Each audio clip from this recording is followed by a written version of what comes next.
알렐루야, 알렐루야. 하늘과 땅의 주님이신 아버지 찬미 받으소서. 아버지는 하늘나라의 신비를 철부지들에게 드러내 보이셨나이다. 알렐루야. 주님께서 여러분과 함께 또한 사제의 영과 함께 루카가 전한 거룩한 복음입니다. 주님 영광 받으소서. 그때 예수님께서 군중에게 말씀하셨다. 너희는 구름이 서쪽에서 올라오는 것을 보면 곧 비가 오겠다 하고 말한다. 과연 그대로 된다. 또 남풍이 불면 더워지겠다 하고 말한다. 과연 그대로 된다. 위선자들아, 너희는 땅과 하늘의 징조는 풀이할 줄 알면서 이 시대는 어찌하여 풀이할 줄 모르느냐. 너희는 왜 올바른 일을 스스로 판단하지 못하느냐. 너를 고소한 자와 함께 재판관에 갈 때 도중에 그와 합의를 보도록 힘써라. 그러지 않으면 그가 너를 재판관에게 끌고 가 재판관은 너를 옥리에게 넘기고 옥리는 너를 감옥에 가둘 것이다. 내가 너에게 말한다. 내가 마지막 한 입까지 갚기 전에는 결코 거기에서 나오지 못할 것이다. 주님의 말씀입니다. 그리스도님 찬미합니다.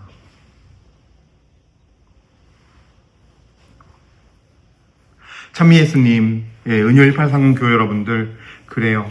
오늘 하루도 주님의 은총과 평화가 가득한 하루가 되시길 바라겠고, 또 여러분들 오늘 하루도 주님 말씀 안에서, 그리고 정말 여러분들이 미사와 성사 안에서 주님 말씀을 잘 받아가지고 와서 일상에서는 그 말씀을 양식으로 삼고 잘 살아내는 은혜가 있기를 바라겠고, 또 오늘 하루가 주님께 정말 그럼으로써 기쁜 순종과 감사와 찬미가 되는 하루가 되시기를 기도드립니다. 주님, 저 역시 오늘 시작하면서 주님께 깊은 감사와 찬미 드리며 시작합니다.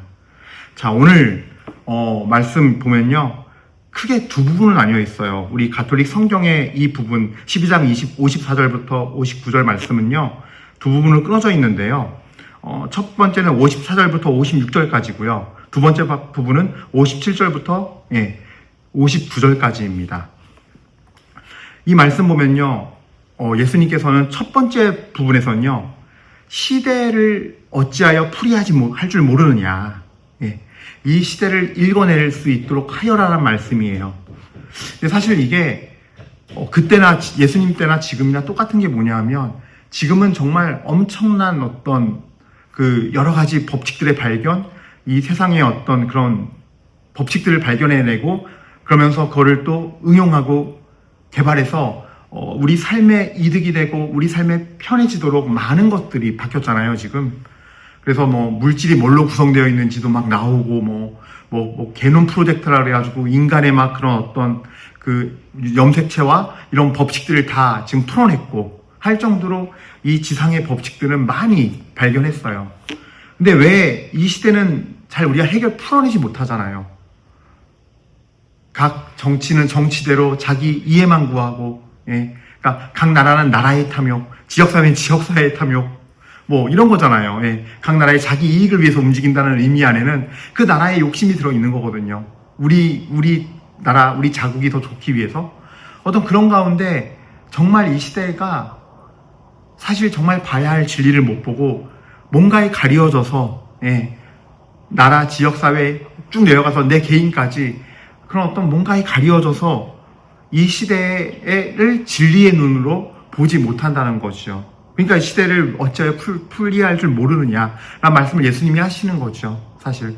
근데 사실은 인정하지 않을 수가 없어요. 우리가 전 세계 지도자들부터 해가지고 오늘 살고 있는 우리 각자 개인까지 해서 정말 모두가 다 주님의 진리의 눈을 지니고 하나님의 시선으로 세상을 바라보면서 살아간다면 어떻게 살아가야 할지, 지금 살고 있는 이 시대가 어떤 오류에 빠져있고 잘못을 범해서 죄의 오류에 빠져있고 그 죄의 오류로 인해서 어떤 지금 벌어지지 말아야 할 아픔과 슬픔과 고통의 연장선에 있는지 이런 것들을 우리가 읽어낼 수 있겠죠.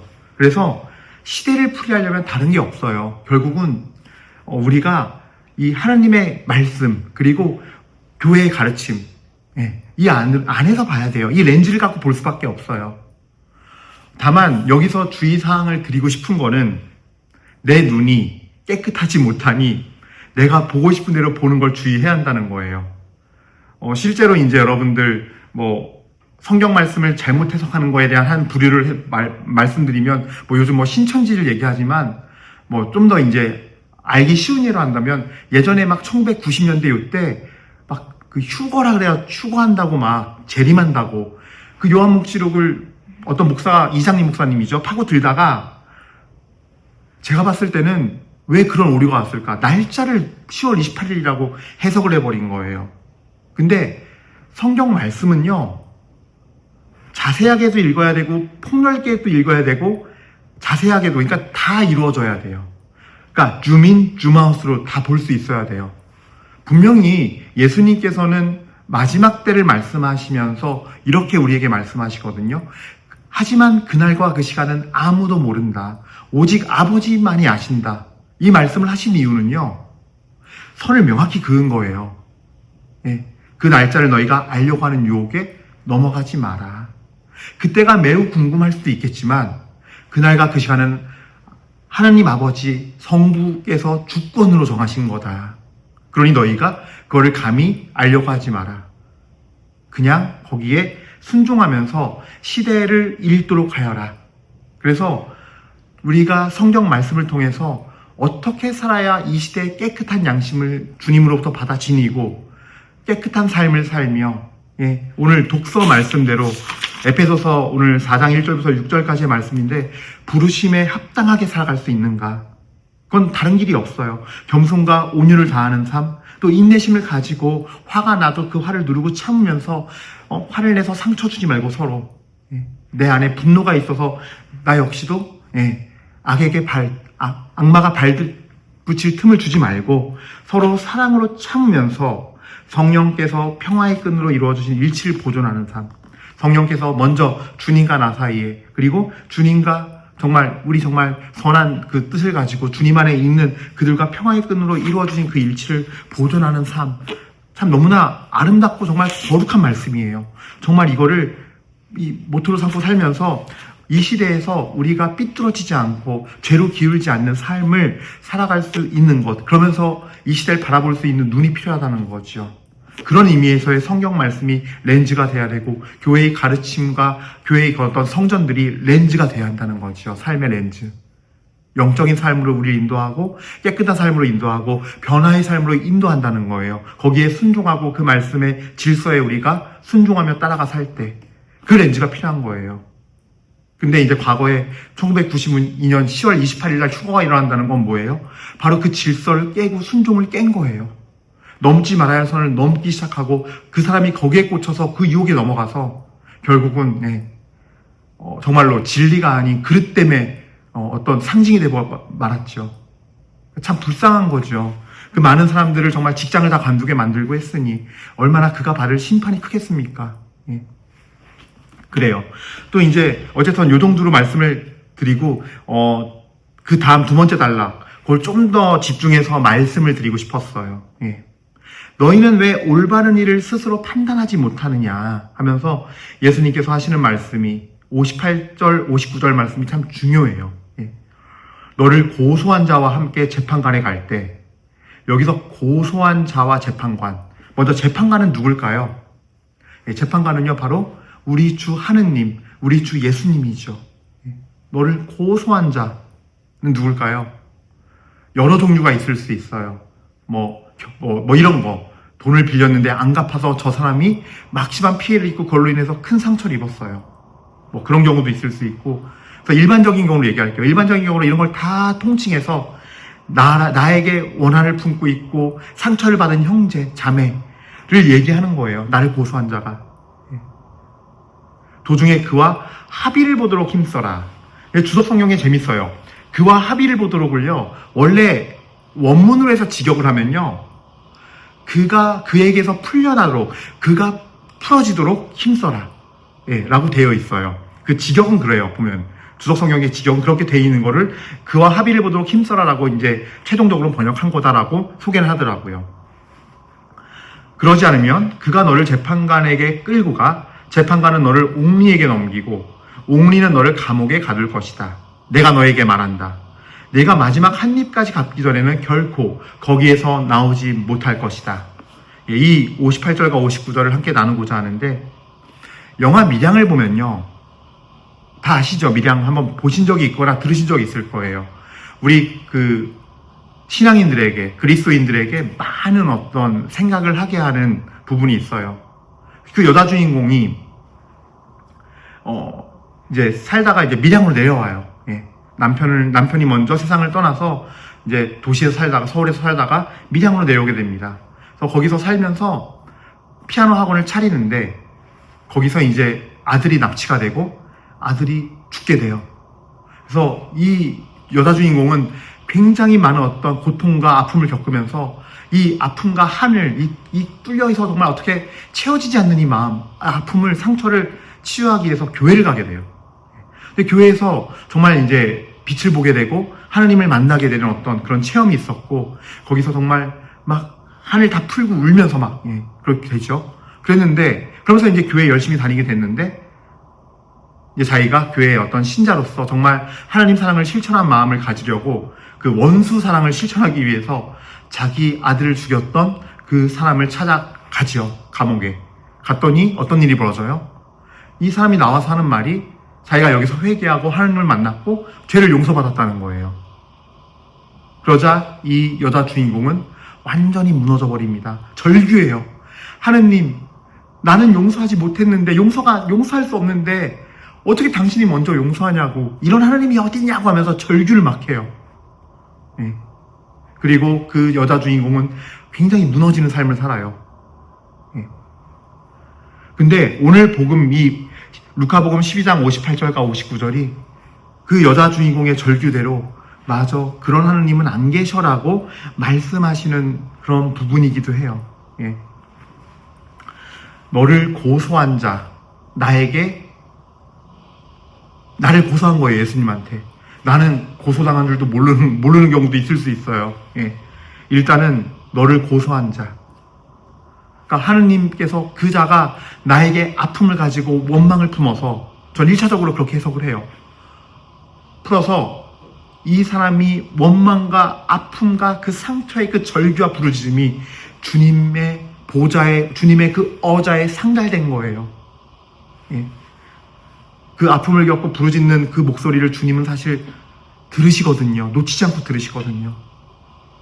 내가 몰랐어도 하나님께서 저보고 너가 몰랐기 때문에, 너가 가해자인 걸 몰랐기 때문에 너 괜찮아라고 하지 않으셔요. 1차적으로.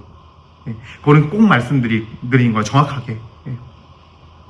여기서 이제 경우의 수를 좀 적용할게요. 첫 번째로, 내가 그 상처 준 사람을 기억해요. 근데 아직 풀지 못했어요. 예.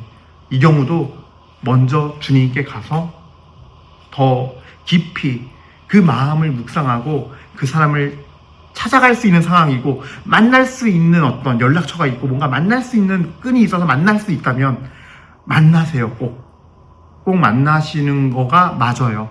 예. 왜냐면요, 이 복음 말씀은 기본적으로 마테오 복음 5장 23절과 24절 말씀과 전 유사하다고 생각해요. 그 말씀이 뭐냐면요, 그러므로 네가 제단에 예물을 바치려고 하다가 거기에서 형제가 너에게 원망을 품고 있는 것이 생각나거든 예물을 거기 제단 앞에 놓아두고 물러가 먼저 그 형제와 화해하여라. 그런 다음에 돌아와서 예물을 바쳐라 라는 말씀이에요.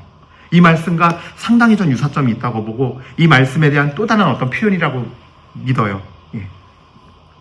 그러므로 내가 알고, 그 형제가 누군지 알고 나한테 상처를 입었다는 걸 아는데 내가 그냥 끝까지 가만히 있고 침묵한다? 하느님은 그걸 죄 없다 하지 않으세요. 마지막 59절 말씀대로요, 네가 마지막 한 입까지 갚기 전에는 결코 거기서 나오지 못할 것이다 라고 명확히 말씀하세요. 우리 주님께서는. 예. 재판관이신 주님께서는 재판관으로 만났을 때 명확하다는 거예요. 그래서 그 형제를, 나에게 원한을 품고 있고 아픔을 품고 있고 상처 입어서 하나님 앞에 절규하는 그 상황의 그 형제를 내가 안다면, 찾아갈 수 있다면 무조건 찾아가야 돼요.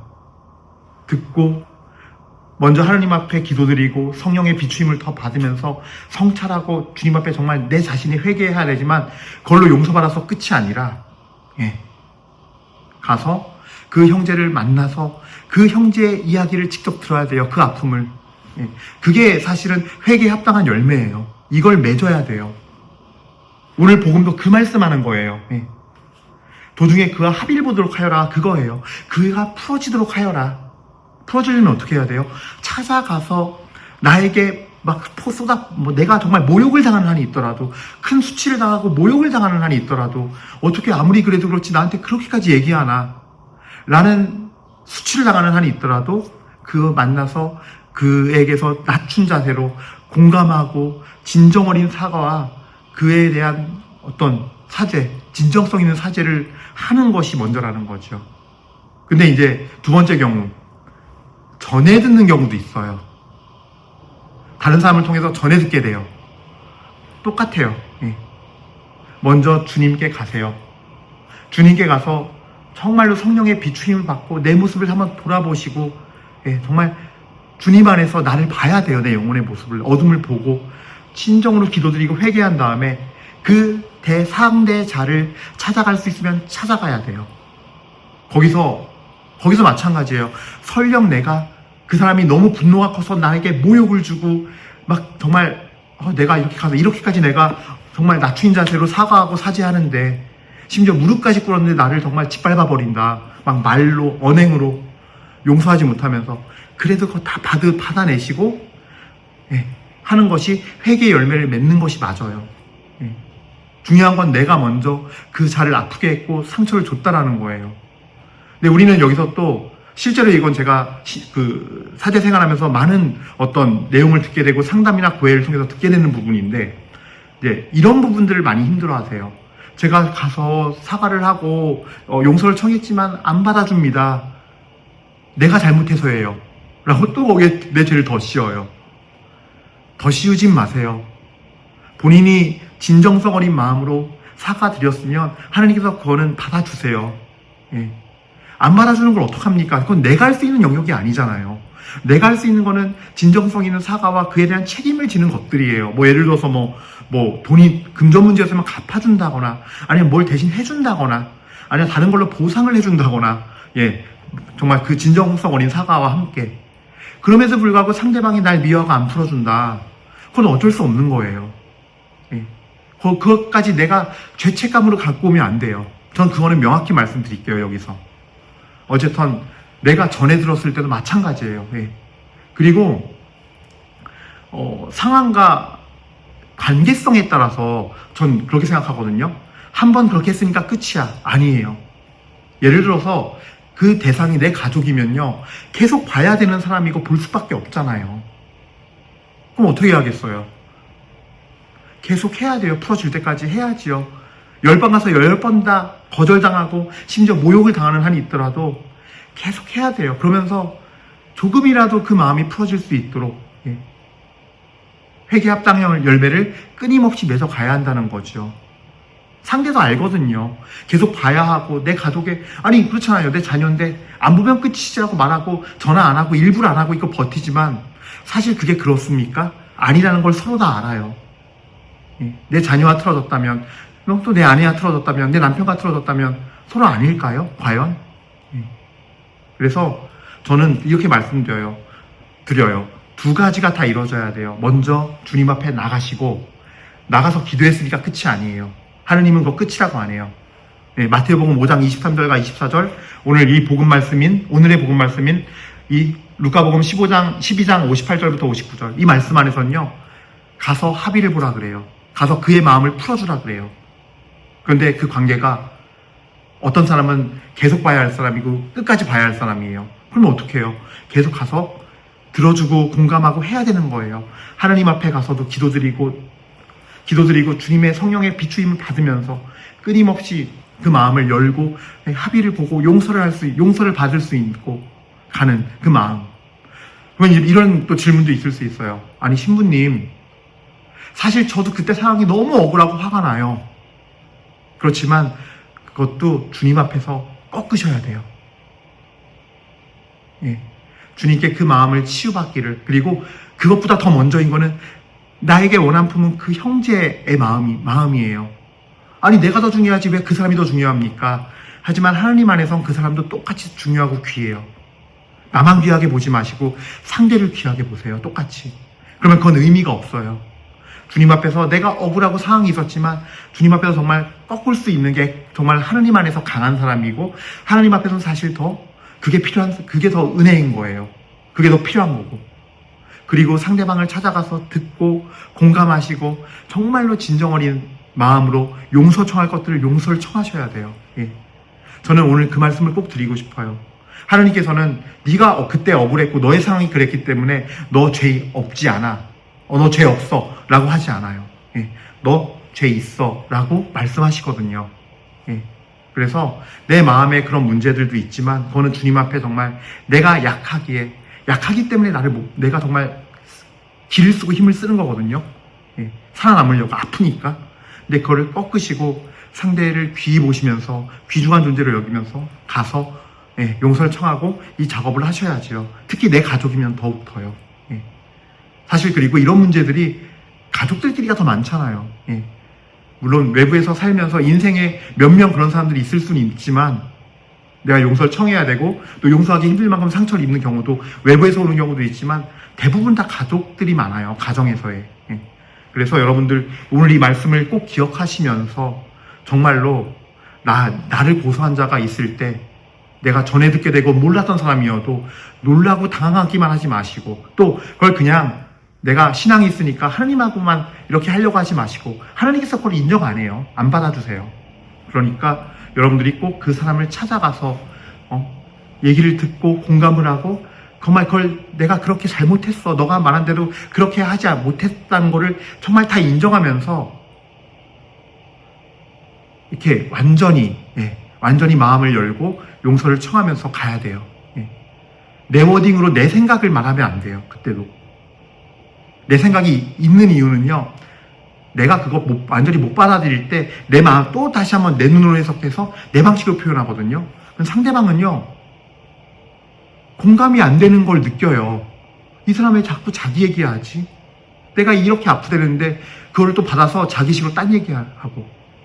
예, 그런 경우도 많이 생기는데 여러분들 그러지 마시고 있는 그대로 받아들이고 저 사람이 얼마나 아플까, 그 아픔을 정말 받아들이면서 용서를 청하고 사과할 때 그것이 진정성 있는 사과로서 처음부터 뚫리진 않겠죠. 그 상처의 깊이에 따라서. 하지만 하나씩 풀어가는 열쇠가 될 것이고, 하나님은 그러한 재물을 기꺼운 합당한 회개의 재물로서, 열매로서 받아주실 겁니다. 여러분 다 잘 생각하면서, 이 말씀 잘 생각하면서 정말 우리 안에 있는 관계성의 문제들, 용서의 문제, 상처를 주고받는 문제를 다시 바라보면서 하느님께서 기쁘게 받아주실 예물을 다 함께 마련하여서 주님 앞에 다음에 미사 갈 때는 정말 주님께서 우리를 용서하시면서 기쁘게 맞이할 수 있도록, 그 은혜가 우리 모두에게 임할 수 있도록 은혜를 청하면서 이 미사를 봉헌합시다. 아멘.